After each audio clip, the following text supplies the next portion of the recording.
ओम साईराम. मी वास्तुतज्ञ ज्योतिर्विद आनंद पिंपळकर. बऱ्याचदा आपल्या मनामध्ये खूप साऱ्या गोष्टी राहतात आणि हा मनातला त्रास काही केल्या जात नाही.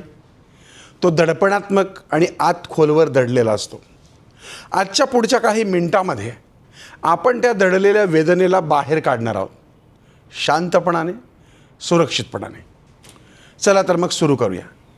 सगळ्यात पहिल्यांदा एक पेपर आणि पेन घ्या आणि मनातून स्वतःशीच एक वचन द्या की आज मी स्वतःशी प्रामाणिक राहणार आहे. आता शांत श्वास घ्या आणि लिहायला सुरू करा. मला कोणत्या गोष्टीने तोडलं, कोणाचं वाक्य, कोणाची कृती की एखादी घटना, त्या दिवशी नेमकं काय झालं जे तुमच्या मनामध्ये साठवू नये ते लिहा.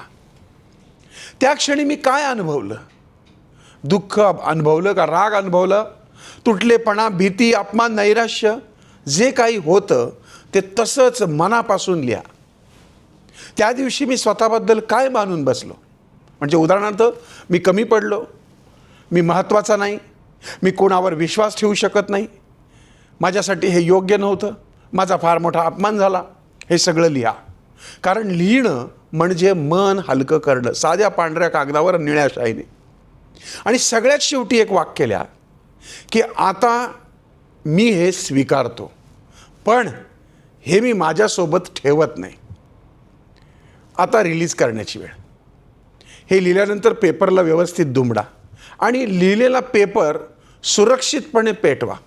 जळताना मनात फक्त इतकंच म्हणा की मी आता मोकळा होत आहे. जेव्हा तो कागद पूर्ण राख बनेल तेव्हा ती राख थोडी थोडी करून फ्लश करा. हे सगळं म्हणजे मनाचं डिटॉक्स आहे.